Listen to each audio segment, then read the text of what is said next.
Today we're going to talk about personal selling. Personal selling is the direct conversation between a seller and a buyer or potential buyer. Unfortunately, there's a real negative connotation associated with people involved in sales and in doing the sales job. And some of it's deserved historically. There's been a lot of unethical behavior and high pressure, and while that certainly does go on still today, most of the time it's not the case. And we're going to take a look at this a little bit more now. One thing I want to highlight is that most personal selling occurs in B2B as opposed to the consumer market. Now, there are definitely some exceptions. In the consumer market, we'll have salespeople, obviously in retail stores and things to help you, selling cars, but they're also very prevalent in complicated or when they're selling unsought goods, such as funeral planning, financial planning, life insurance, things like that. We tend to want somebody to help us, to hold our hand, to walk us through it. That is what a role of a salesperson is. In B2B, we really count on our salespeople. I'm not talking about counting on them, the company who employs them. I'm talking about the companies they sell to. If I'm a purchasing agent, those salespeople that come to me are my life's blood. They're where I get all my information. They're where I find out what kind of deals I can negotiate and work out all sorts of different arrangements.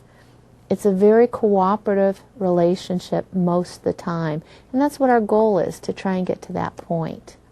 Before we look at the process and how we actually go about selling, let's take a few minutes looking at the different types of sellers, personal selling there is.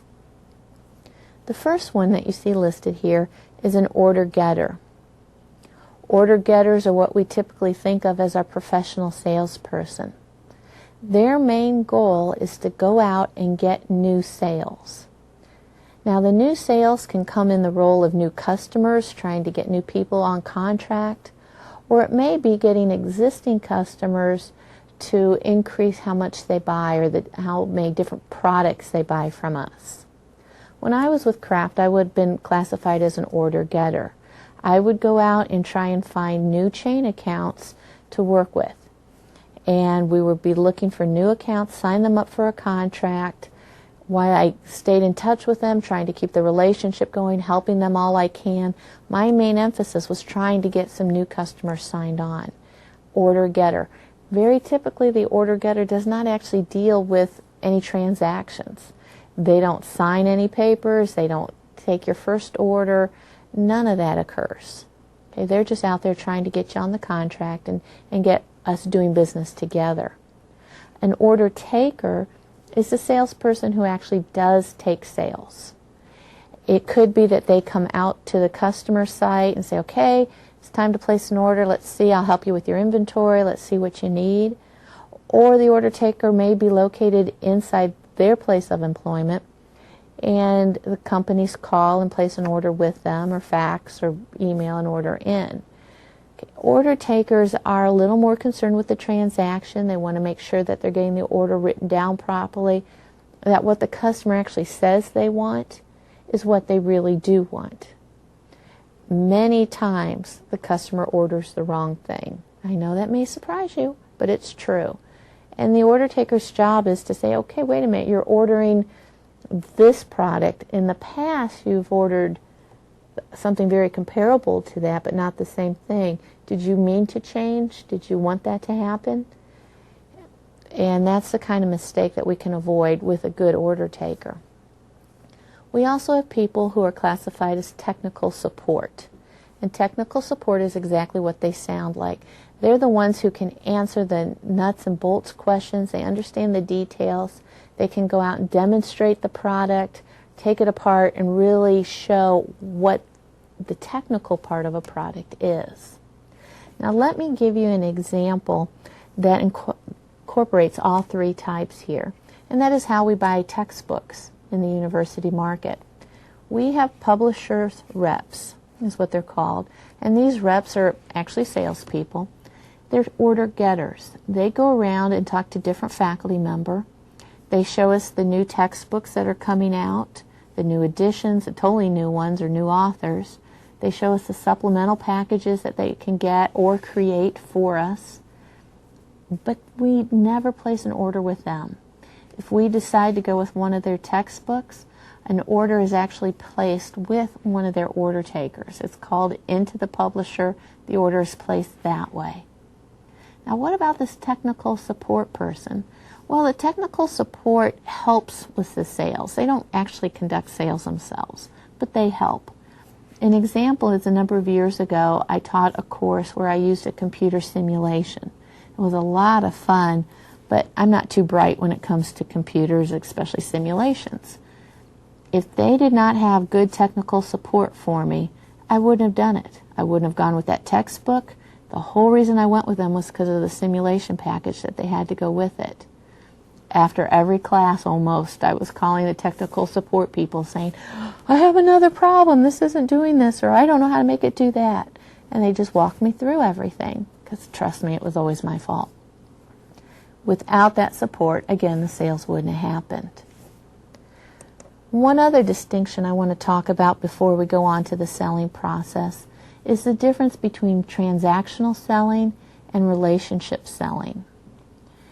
Transactional selling is when we are concerned with making this sale. When you go to buy a new car or a used car, that's typically the situation you find yourself in. You're dealing with a salesperson who's focused on a transactional sale. And that makes sense, because even though you may come back for repeat purchase, it's going to be a long time coming before you do. And chances are that salesperson's not going to be there. They might have moved on, or you're going to get a different salesperson when you come on anyways. So transactional is more aimed at this particular moment in time, this particular sale. That tends to be a little more high pressure, a little more urgency is attached to your decision making. The salesperson tries to make it more urgent for you, as opposed to relationship selling. With the relationship selling, they want you to keep coming back. They want to build a long-term relationship so they can handle your needs over your lifetime, over the long term. So they're not going to pressure you. They're not going to try and put this, you got to buy now type of attitude. They want you to trust them, so you'll keep coming back and they can keep working with you. And that is really what we see most sales efforts moving towards today. Okay, so we kind of got a ground setting here of what personal selling is. Let's talk about the process. As I go through the process, please keep in mind there's tons of flexibility. There's no rules here. You can do it any way your organization allows you to do it. But this is a common approach that is usually taught to people first beginning in sales.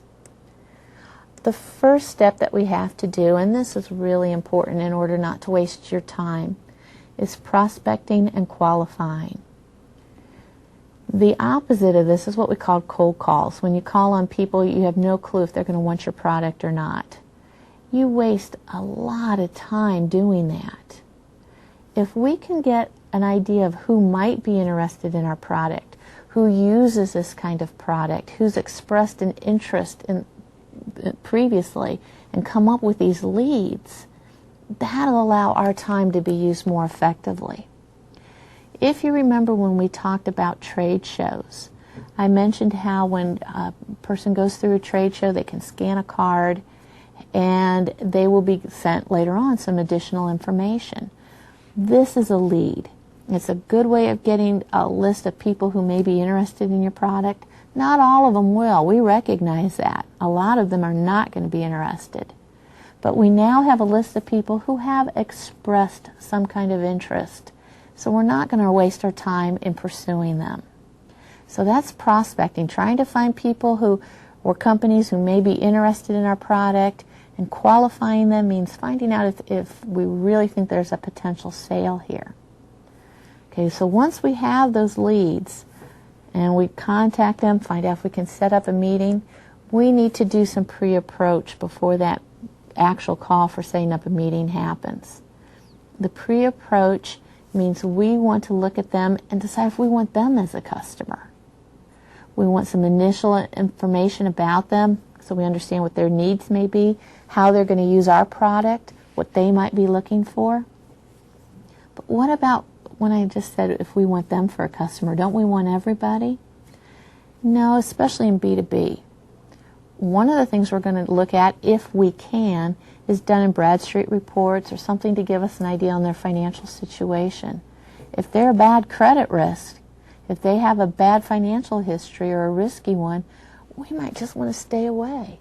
You know, they may be a perfect candidate for us, but if financially we're not confident they're going to pay their bills, we probably don't want to go that route. So in the pre-approach, we're going to start getting information about them, understand what they want, how we can help them, and then we can make that call. And saying, we understand you have an interest in this product, here's how we can help you. We'd like to come in and talk to you about it. So that approach is the key. We can turn a lot of people off in our approach, and it's really hard to know the proper approach to use. Let's back off from B2B for a minute and think about if you're in consumer. Think about going to buy a car. I am a woman. Hopefully that doesn't surprise any of you. But when I go on a car lot to look at a car, salesmen come up to me all the time, and their approach is extremely insulting because they assume what I want to know is the colors available. That's not a big deal for me at all. I am an intelligent woman, and I want to be spoken to as such. And when a salesperson approaches me, well, hi there, little lady, what can we do to help you today? I just want to smack them. You know, I certainly don't want to give them my business. That's a pretty extreme example. But what if you're calling up a busy purchasing agent and you're trying to get your foot in the door there? You have to know exactly what key spots to hit to try and get their time. Let me give you an example of an ad I saw one time. It showed a man who was supposedly a purchasing agent or a decision maker of some type. And he was sitting in a chair with his arms folded like this, and he had a scowl on his face. And he said, I've never heard of you, I've never heard of your company, I've never heard of your product, I don't know your brand, I don't know anything about you. Now what is it you want to sell me? You know, that's a disaster. So hopefully in these early stages, the prospecting, the qualifying, the pre-approach, you're doing something to get your name out there as well, so that when you do approach them, they've heard of you. They at least have some familiarity with you. Then comes the ever-popular sales presentation. And again, there's a lot of variations here. When I was with Craft and Selling, my sales presentation was very freelance. I did not have an opening statement that I made. I did not have any kind of canned approach. I just started talking to them a little bit about their business, what's going on, what do they like with what they currently have, what don't they like, is there somewhere I can help, and really tried to build a conversation. Why were they willing to have that conversation with me? Because of the name of Craft. That got me in the door. But if you don't have a name like that, you got to have some other kind of presentation to get that credibility going initially. I'm sure you've all talked to salespeople who used a can approach. These canned approaches can be effective in certain circumstances. They just irritate me. But it's when they're reading from a script. How are you today, Mrs. Donahue? I see that you placed an order with us once 8 months ago. Are you happy with it? I think you'd agree that it is important that everybody has this kind of product in their house. And it goes on and, irritating. But that's a canned approach. Hopefully the salesperson is good enough that if the company wants them to use canned approaches, they can add a personalized touch with it. They can go off script when it's appropriate and really try to talk to the customer. Probably the hardest thing for a salesperson is any kind of rejection. And that rejection can come up at any time during the selling process, but definitely comes up during objections. One of the biggest mistakes a salesperson can do is try to tell people that their objections aren't important, or it doesn't matter, or they should just ignore those. You know, if they thought enough about it to raise it, it's a real issue. So you've got to come up and say, you have a valid question there, and here's how we can address that. Or, you know what, our product doesn't address that really well, but I don't know of one who does. Or be as honest as you can with them. But give their objections the credibility they deserve, because it is a real concern or they wouldn't have mentioned it. The close. The close is how you end the conversation. And there, again, is no right way. You want to try and get some kind of commitment from that person if you can, not necessarily for the sale, that yes, I'll buy this product, but maybe yes, I'm interested in hearing more about it. Yes, I'm interested in a free sample. Yes, I'm interested in exploring some of your financing arrangements. Okay, but try and get some kind of commitment where they actually say the word yes. That's a real key issue in a close. And the last step is one that should never be ignored, and that is the follow-up. Why shouldn't the follow-up be ignored? It goes back to the last slide I had up here when we talked about transactional versus relationship selling. If you want that sale, if it's transactional, then that follow-up is key to saying, okay, let's sign you on the dotted line here. What do I need? What does it take? What do we have to do?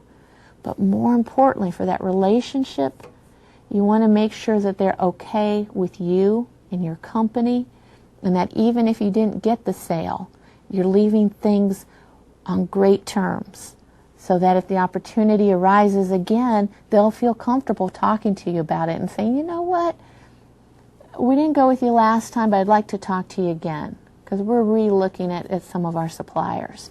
That's what we need. So that follow-up is key to make sure everything's okay. Any problems or questions that were left unanswered are being answered and addressed. Okay, so let's sum up the personal selling here. First off, personal selling is vital to B2B. It's important to a lot of consumer avenues as well, but B2B, they count on their salespeople. They need those salespeople to help the customers through the decision-making process. Secondly, the stereotypical transaction selling is diminishing in favor of relationship selling. The transactional still goes on, and it will for as long as I can imagine, but not as often. And we're seeing less and less of that as organizations realize their long-term profit is in lifetime customers.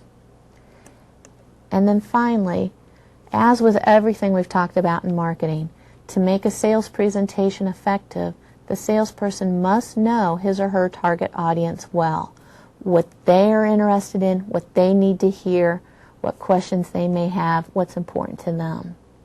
The homework, the pre-approach, that stuff is vital in getting to that point and understanding how you can help the customer address their needs and wants.